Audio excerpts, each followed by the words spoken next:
Hey guys, X Men rise and fall of Shi'ar empire के last episode में हमने देखा था कि वुल्कन जो है हमें उसका एक ओरिजिन दिखाया जाता है, जो कि हम पहले भी देख चुके हैं कॉमिक बुक में। और हमें वही ओरिजिन रिपीट किया जा रहा था कि किस तरह उसको बचपन में उसके पेरेंट्स को, उसकी माँ को उसकी आंखों के सामने मार दिया गया था और वो बहुत छोटा था तो उसको एक मशीन में डाल के फौरन बड़ा कर दिया गया था और उसको गुलाम बना लिया गया था।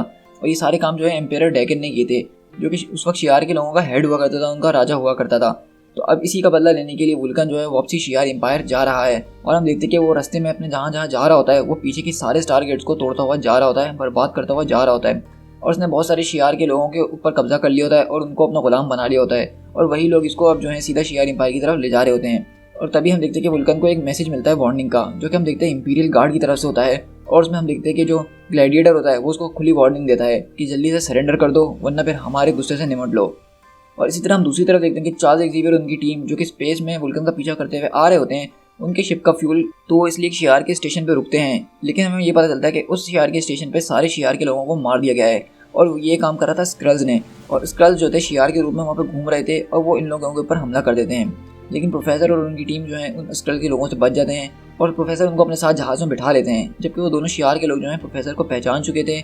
और उनका ये प्लान था कि वो जल्दी से जाके अब एम्पायर में इनको पकड़वा देंगे, क्योंकि प्रोफेसर चार्ल्स एक्जेवियर एक बहुत बड़े वांटेड हैं शियार स्पेस के अंदर। इस तरह हम दूसरी तरफ शिफ्ट होते हैं प्रिजन के अंदर, जहाँ पे हम एक देखते हैं कि एक रूक शियार का आदमी होता है जो कि अपनी रेस का आखिरी इंसान होता है और वो कैद में होता है काफ़ी सालों से। लेकिन वहाँ का जो वॉइस चांसलर होता है उसको एक मौका देता है और बोलता है कि तुम्हें वो काम करना होगा जिसके लिए तुम बने हो, तुम्हें ब्लेड ऑफ फीनिक्स को उठाना होगा। अब आगे तो ये सच था कि ये तलवार असली है। ये वही तलवार है जो मेरे एंसेस्टर्स ने यूज़ करी है 400 साइकिल्स पहले। ये दिन बहुत यादगार दिन रहने वाला है। रूक शियार का बनाया हुआ अपना ब्लेड मेरे हाथों में है। रूक शियार इस एम्पायर का एक डर्टी सीक्रेट है। ये शियार के वो लोग हैं जो कि फीनिक्स बन गए थे। ये वो लोग थे जो कि इंटरगैलेक्टिक आउटलॉ बन चुके थे शियार स्पेस के अंदर। इन लोगों के पास पूरी यूनिवर्स की ताकत सिर्फ इन्हीं के हाथों में ही थी। शियार का पहला इंपीरियल गार्ड जो बनाया गया था वो सिर्फ इसीलिए बनाया गया था ताकि इस रूक शियार के लोगों को रोक सकें और एम्पायर को डिस्ट्रॉय होने से बचा जा सके। वो लोग तो डिस्ट्रॉय हो गए, लेकिन पता नहीं किस तरह से फीनिक्स का कुछ पावर, कुछ हिस्सा इस सॉर्ड के अंदर कैद होकर रह गया। और इस सॉर्ड को सिर्फ अब वही उठा सकता है जो कि उन रूक शियार की लाइन यानी ब्लड लाइन में से हो। और अब मैं ही उनकी आखिरी ब्लड लाइन का हिस्सा हूँ। अब मैं ही वो बचा हूँ जो कि उठा सकता है ब्लेड ऑफ द फीनिक्स। लेकिन मैं ये ऑनर डिजर्व नहीं करता हूँ। और इस तरह हम दूसरी तरफ देखते हैं कि वो आदमी जो होता है वो ब्लेड ऑफ द फीनिक्स उठाता है। तो मैं बेसिकली आपको बता दूं कि ये एक बहुत पावरफुल वेपन है। दरअसल फीनिक्स फोर्स जो है वो शियार के लोगों से बहुत ज़्यादा कनेक्टेड है। शियार के लोग एक तरह से उसको पूछते भी हैं। तो इस तरह शियार की एक रेस है जिसका नाम रूक शीर है। वो लोग जो है फीनिक्स फोर्स को बहुत ज़्यादा ही मानने लग गए थे और उसके गुलाम बन के रह गए थे। तो इसी तरह वो जो है एम्पायर के खिलाफ एक बहुत बड़ा खतरा बन गए थे। तो इसी वजह से सबसे पहले इंपीरियल गार्ड बनाए गए थे, जिसमें ग्लैडिएटर जैसे पावरफुल हीरोज हैं इनको रोकने के लिए। लेकिन हमें पता चलता है कि फीनिक्स जो है एक स्वॉर्ड बनाती है जिसके अंदर वो अपनी कुछ पावर्स छोड़ देती है। और ये स्वॉर्ड सिर्फ वही बंदा उठा सकता है जो कि उस ब्लड लाइन से हो, यानी रूक शियार की ब्लड लाइन से हो। और ये जो कॉर्वस नाम का आदमी है, अब ये अपनी नस्ल का एक आखिरी आदमी बचा है जो कि इस ब्लेड को उठा सकता है। और हम पीछे देखते हैं कि वॉइस चांसलर बोलते हैं कि इसकी पावर को फील करो उसकी फायर को। और बोलता है कि ये भी याद करो कि यही वो है जो कि तुम्हें यहाँ से फ्रीडम दिला सकता है इतने सालों के बाद। तो कॉर्वस बोलता है कि हाँ, आपको मुझे बार बार याद दिलाने की ज़रूरत नहीं है वॉइस चांसलर, मैं जानता हूँ कि मुझे क्या करना है। और यहीं से हम शिफ्ट होते हैं एक हफ्ते बाद और हम देखते हैं कि प्रोफेसर और उनके लोग जो हैं उसी जहाज़ के अंदर जा रहे हैं शियार स्पेस की तरफ। और अब उनको एक हफ्ता हो चुका है उस जहाज़ के अंदर। तो वहीं पे वारपाथ बोलता है कि यार स्पेस ट्रैवल बहुत ज़्यादा बोरिंग है। तो नाइट क्राउचर बोलता है कि क्या तुम मजाक कर रहे हो जेम्स? तो कहता है कि नहीं नहीं, सच में यार ये तो बहुत ज़्यादा बोरिंग है। हम कई हफ्तों से बैठे हुए हैं, हमें कुछ भी नज़र नहीं आ रहा, सिर्फ कुछ एस्ट्रॉइड और सुपरनोवास की बेल्ट्स नज़र आ रही हैं। इसके अलावा हमें यहाँ दिख क्या रहा है? तो कर्ट बोलता है कि जेम्स ज़रा गौर से देखो, ये नज़ारा भी बहुत ज़्यादा मैजेस्टिक है। यहाँ पे ब्लैक भी इतना ज़्यादा डीपर है कि उसको देखने में मज़ा आ रहा है। मैं तो यहाँ बैठ के इन सितारों को महीनों तक देख सकता हूँ। तो वारपाथ बोलता है कि हाँ, हो सकता है कि तुम्हें इसका चांस यहाँ पे मिल जाए। और इस तरह हम देखते हैं कि वहाँ से वारपाथ जा रहा होता है और ये बोल रहा होता है कि मुझे अपनी अर्थ बहुत ज़्यादा याद आ रही है। मुझे याद आ रही है कि वो ग्रास किस तरह से स्मेल करती थी। मुझे अपने पाँव मट्टी में डालने हैं, मुझे हवा को महसूस करना है। मैं इस जहाज़ में पड़े पड़े कुछ भी फील नहीं कर पा रहा हूँ। आहिस्ता आहिस्ता मैं हर चीज़ भूलते जा रहा हूँ। तो कर्ट बोलता है कि अगर तुम चाहो तो रेचल के पास जा सकते हो, वो ऐसा कुछ कर सकती है टेलीपैथिकली। तो वारपाथ बोलता है कि हाँ, वो ज़रूर स्कॉट और एमा के ऊपर काम करता होगा, लेकिन मेरे ऊपर नहीं। मुझे ये सब करने में कोई मज़ा नहीं आता है, मुझे असली की चीज़ें चाहिए। और वैसे भी रेचल जो है प्रोफेसर के साथ कुछ ज़्यादा ही बिजी है, तो मुझे नहीं लगता कि उसके पास टाइम होगा मेरे लिए। और इस तरह हम देखते हैं कि प्रोफेसर और रेचल मिलकर काम कर रहे होते हैं। जैसा कि हमें पता है कि प्रोफेसर के पावर्स जा चुकी हैं, तो रेचल को पूरी तरीके से ट्रेन कर रहे हैं ताकि प्रोफेसर की कमी महसूस ना हो सके, क्योंकि रेचल भी एक बहुत ज़्यादा पावरफुल टेलीपैथ है और उसके पास फीनिक्स की बहुत सारी पावर्स भी हैं, जिस तरह जीन ग्रे के पास थी। और इस तरह हम देखते हैं कि रेचल जो है अचानक बोलती है कि बस प्रोफेसर, बस मुझसे ये बर्दाश्त नहीं हो रहा।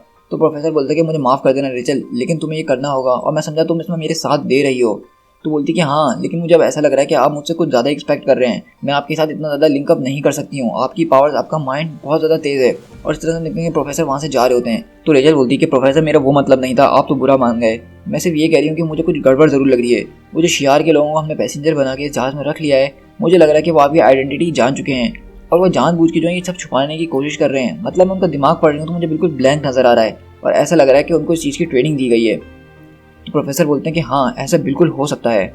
और रेचल बोलती है और मुझे साथ साथ ऐसा भी महसूस हो रहा है, वो जो डेथ स्क्वाड था फीनिक्स बैंड, मुझे लग रहा है कि वो मेरी तरफ आ रहा है। मुझे ऐसा महसूस हो रहा है कि वो मेरी तरफ बढ़ते जा रहा है। और मुझे ऐसा भी महसूस हो रहा है कि शियार के लोगों को पता चल गया है कि मैं उनकी टेरिटरी के अंदर घुस चुकी हूँ।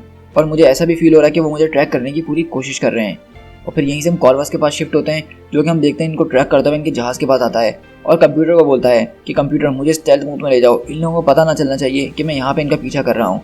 और वो कंप्यूटर ऐसा ही करता है और इस तरह से हम देखते हैं कि वो जो है स्टेल्थ मोड के अंदर ही उनके जहाज़ के अंदर घुस जाता है। तो वहीं पे हम देखते हैं कि हर तरफ शिप के अंदर इंट्रूडर अलर्ट और सिक्योरिटी ब्रीच के अलार्म बजना शुरू हो जाते हैं। तो वहीं पे वारपाथ और डार्विन एक साथ खड़े होते हैं। तो वारपाथ अपने ब्लेड निकालते बोलता है कि वाह, अब आने वाला है मज़ा। और बोलता है कि तुम जाओ और उन शियार के लोगों को देखो जिनको हमने कैद करके रखा हुआ है, उनके ऊपर नज़र रखना। तो डार्विन बोलता है कि ठीक है, लेकिन ये बताओ कि अब तुम क्या करने वाले हो। तो वारपाथ बोलता है कि मुझे लगता है कि कुछ पार्टी क्रशर्स को उठाना होगा। और इस तरह हम देखते हैं वहाँ पे नाइट कॉलर भी पहुंचता है, हैवॉक भी पहुंचता है, लॉर्डना, यानी सब यहाँ पे पहुंच जाते हैं क्योंकि यहाँ पे एक बहुत ज़बरदस्त अलर्ट शुरू हो जाता है। तो वहीं पे सब पूछने लगते हैं कि आखिरकार ये चीज़ क्या है और ये है कौन। तो वहीं पे वारपाथ बोलता है कि वाह, ये तो सच में एक बहुत बड़ी स्वॉर्ड है।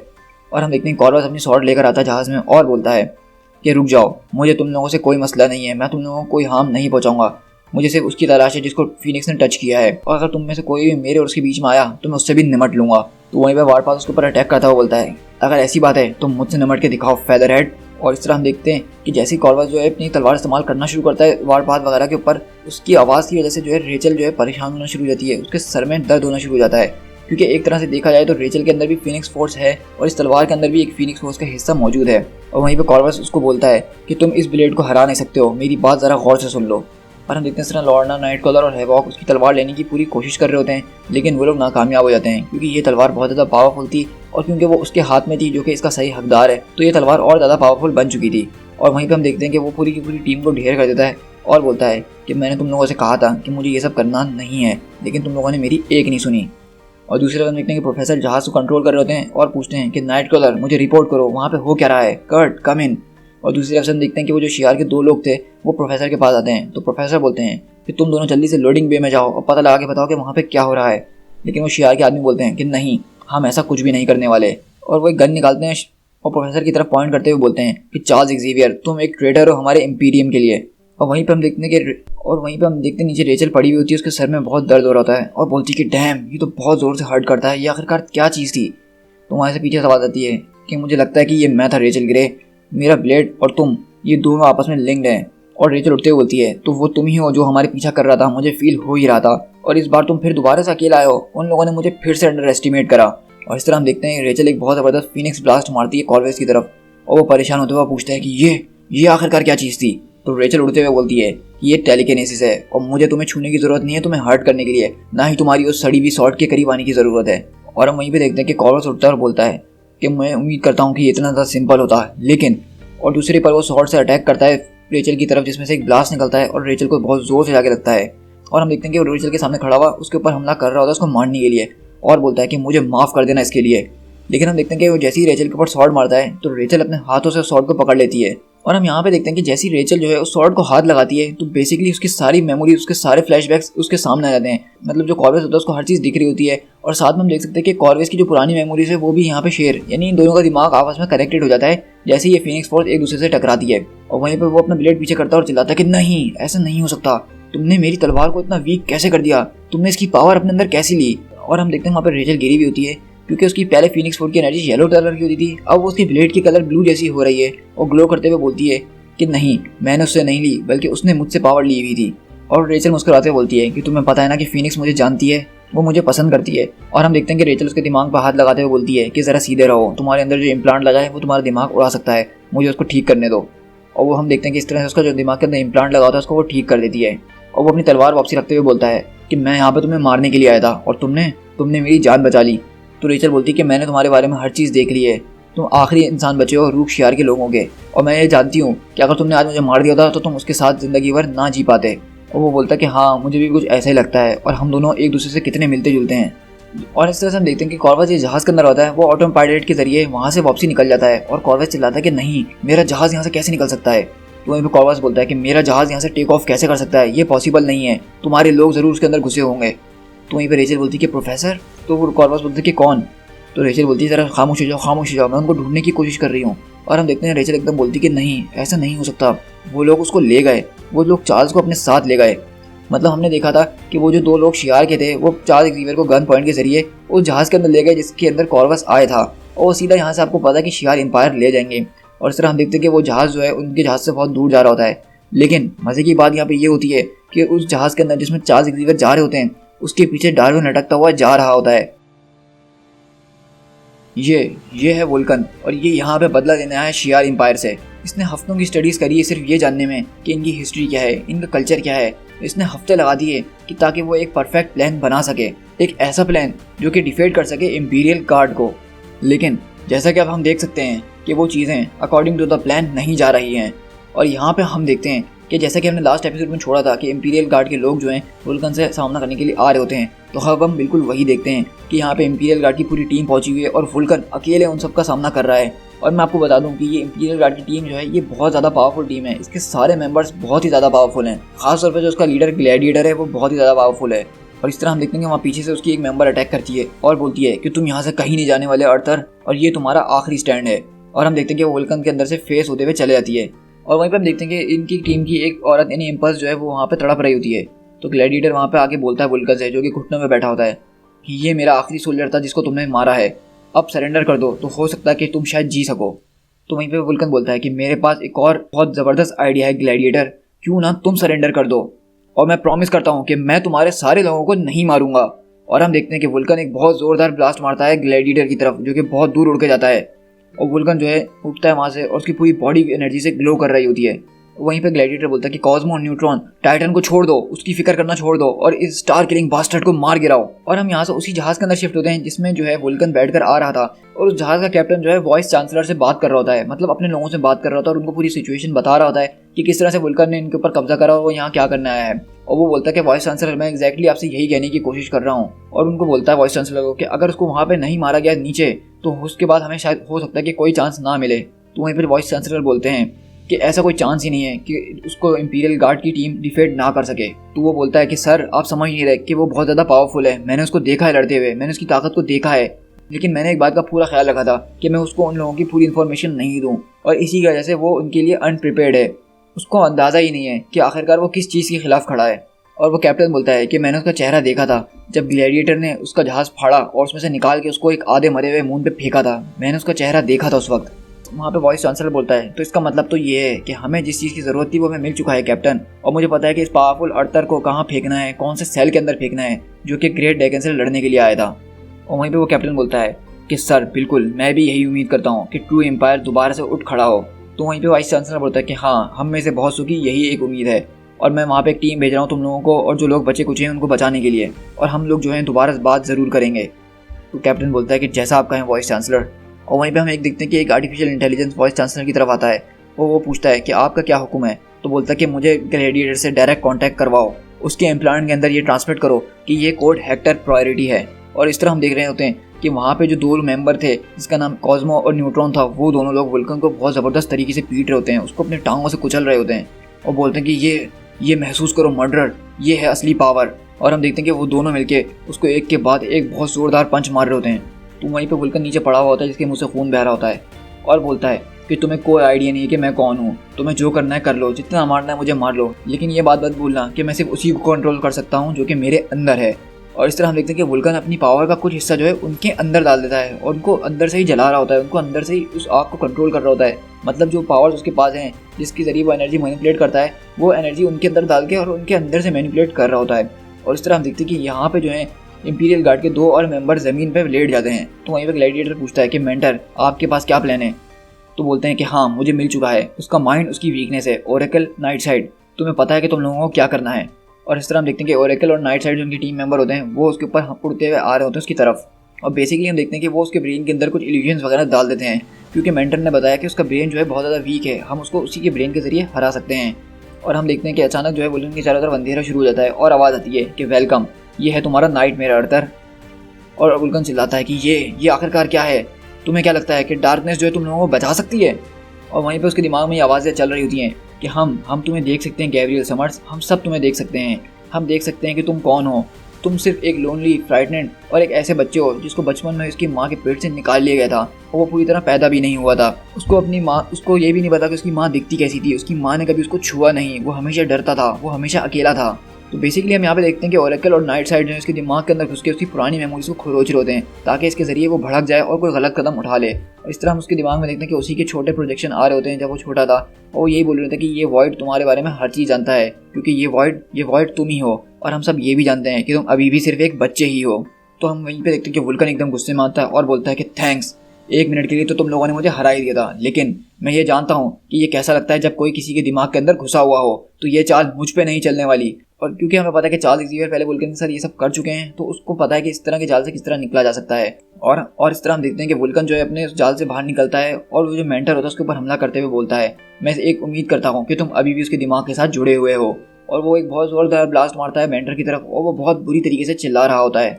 और वहीं पर हम देखते हैं कि वुल्कन बेसिकली अभी भी उस अंधेरे के अंदर होता है, लेकिन वो अपनी बहुत ज़्यादा पावर चमकाता है और चारों तरफ एक हमला करता है, क्योंकि उसको पता था कि ये सारे लोग अभी भी उसके चारों तरफ मौजूद हैं।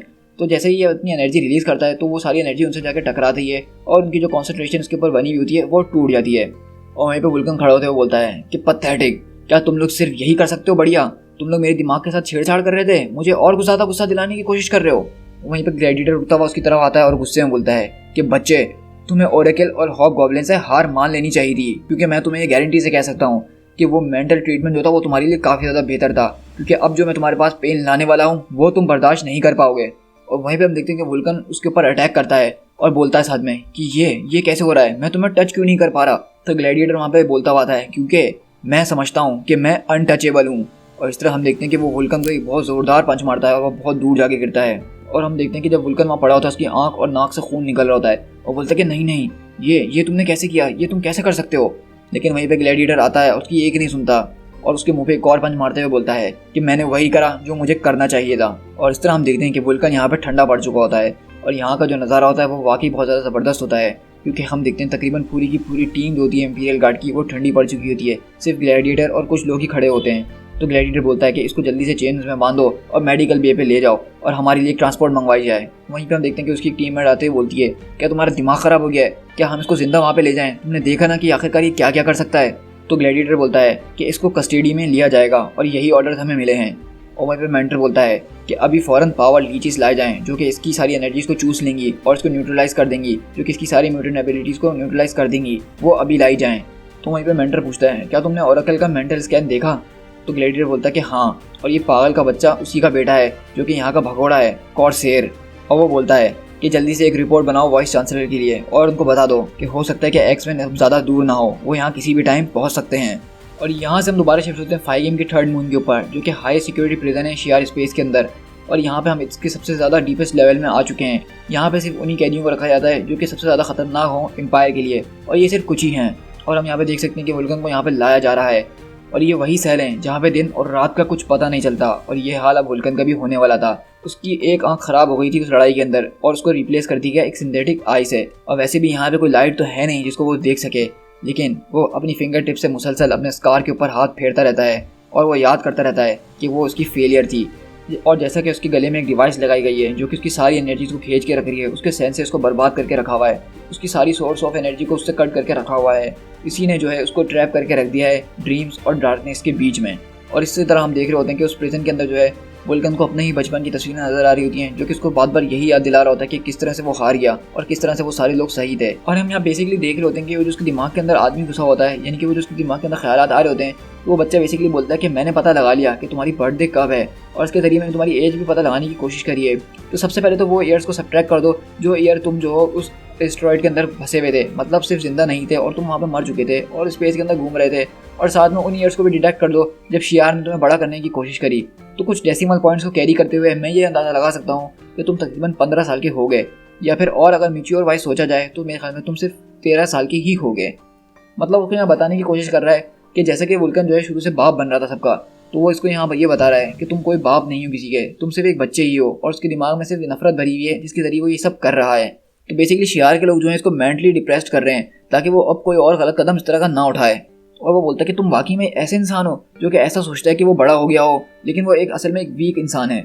और बोलता है कि मुझे तो विश्वास नहीं हो रहा कि मैं तुम हूँ।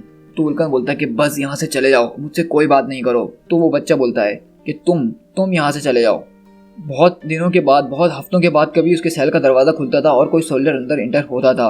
अब वो भूल चुका था कि इसमें कोई फर्क भी है या नहीं, और वो भूल चुका था कि उसके लिए क्या सच्चाई और क्या झूठ है। और हम देखते हैं कि बेसिकली उसके सेल के अंदर एक आदमी आता है जो कि उसको ले जाने की कोशिश करता है, लेकिन वुल्कन बोलता है कि तुम यहाँ से चले जाओ, तुम असली नहीं हो। तो वो आदमी बोलता है कि हमारे पास ज़्यादा टाइम नहीं है अर्थर, जल्दी से मेरे साथ चलो, फजूल की बातें नहीं करो। तो वुल्कन उठते हुए बोलता है कि तुम आखिरकार क्या कह रहे हो। तो बोलता है कि ज़रा आराम से बैठे रहो, मैं तुम्हारा न्यूरल डैम्पर निकाल रहा हूँ, इससे तुम्हें थोड़ी तकलीफ हो सकती है। और हम देखते हैं कि वो एक रिमोट के जरिए उसके गले में लगी हुई डिवाइस उसको निकाल के फेंक देता है। और हम देखते हैं वुल्कन बोलता है कि तुम तो एक शियार हो, तो तुम मेरी मदद क्यों कर रहे हो। और बोलता है कि मैं जो सिर्फ सीक्रेट ऑर्डर्स मानता हूँ उस एम्पायर के लिए जो कि हो सकता है कभी ना कभी खड़ा हो जाए, जिसकी हमें उम्मीद है, जिसके लिए हम तड़पते हैं। और मुझे वो ऑर्डर्स मिले कि मैं तुम्हारी मदद करूं और तुम्हें ये बताया जाए कि तुम इस मामले में अकेले नहीं हो, हम तुम्हारा दर्द समझ सकते हैं, तुम्हारे साथ जो हुआ था गैब्रियल समर वो गलत हुआ था। तो वुल्कन बोलता है कि मुझे उस नाम से मत बुलाओ। और वो बोलता है कि हमारे पास ज़्यादा वक्त नहीं है दोस्त, हमें नीचे 2 और लेवल जाना है, क्या तुम्हारे पास इतनी पावर है कि तुम हमें वहाँ ले जा सको। और हम देखते हैं कि वहाँ पे जो है गार्ड्स पहुंच जाते हैं सेल के, और वो आदमी जो इनके ऊपर अटैक कर रहा होता है, और वो बोलता है कि जाओ तुम यहाँ से, मैं इन लोगों को जितनी देर हो सकेगा रोक के रखूंगा। लेकिन हम देखते हैं कि अगले पर उसको वहाँ पे गोली लग जाती है और वो चिल्ला रहा होता है, और वो गार्ड्स बोलते हैं कि प्रिजनर ने अपने बॉन्ड्स को तोड़ दिया है, वो यहाँ से भाग रहा है। और वहीं पे हम देखते हैं कि वुल्कन की पावर्स आ जाती हैं और उसकी एक आंख जो नकली थी अब वो चमकने लग जाती है और उसका स्कार भी चमकता है जो कि बहुत ज़्यादा कूल लग रहा होता है। और वो बोलता है क्या उन लोगों ने तुम्हें बताया नहीं कि मैं हूँ कौन। और हम देखते हैं कि वो वहाँ पे बहुत जोरदार ब्लास्ट मारता है जिससे वो दोनों के दोनों गार्ड जो हैं उसी वक्त भाप बन जाते हैं, उनकी पूरी बॉडी जल चुकी होती है। और वुल्कन बोलता है कि इडियट्स। और हम बेसिकली देखते हैं कि वुल्कन उस बॉडी के पास आता है और बोलता है कि मतलब मुझे 2 लेवल और नीचे जाना है, उसके बाद मुझे क्या मिलने वाला है, कुछ सोल्जर जो कि सीक्रेट ऑर्डर मान रहे हो। और बेसिकली हम यहाँ से देखते हैं कि वुल्कन जो है उसी आदमी के कपड़े उठाता है और अपने ऊपर पहन लेता है। और इस तरह हम देखते हैं कि वुल्कन जो है नीचे आ जाता है और वो एक गेट के अंदर घुस रहा होता है जहाँ पे उसको लोग रोक रहे होते हैं, लेकिन वुल्कन अपने एक हाथ के इशारे में उन लोगों का काम तमाम कर देता है। और हम देखते हैं वुल्कन चिल्लाता है कि तुम जो कोई भी हो बाहर आ जाओ, मैं तुम्हें हर्ट नहीं करूँगा। तो वहाँ से आवाज़ आती है कि ऑफ कोर्स तुम मुझे हर्ट कैसे कर सकते हो, मुझे तो कोई भी हर्ट नहीं कर सकता है। तो वुल्कन पूछता है कि तुम कौन हो। और हम बेसिकली देखते हैं कि ये लिलांड्रा की वही बहन होती है जिसको बहुत साल पहले एक कैद में डाल दिया गया था क्योंकि उसने थ्रोन के खिलाफ कुछ गलत काम करने की कोशिश करी थी और बहुत सालों से इसको किसी ने नहीं देखा था। तो बेसिकली हमें नहीं पता कि वो आदमी किसके कहने पे यहाँ पे आया था वुल्कन को छुड़वाने के लिए, और उसने वुल्कन के जरिए इस खतरनाक विलन यानी कि जो इनके एम्पायर के लिए विलन है उसको भी छुड़वा लिया है। और हम देखते हैं कि वो डेथ बर्ड बोलती है कि मेरी बहन जो कि यहाँ की एम्प्रेस है उसने काफ़ी टाइम पहले ये डिसाइड कर लिया था कि मुझे अब कोई हाथ छू नहीं पाएगा, और उसने सोल्जर के जरिए मुझे यहाँ इतने सालों से कैद करके रखा हुआ था ताकि वो इस बारे में श्योर रहे कि उसका थ्रोन अब से सेव रहेगा। To be continued.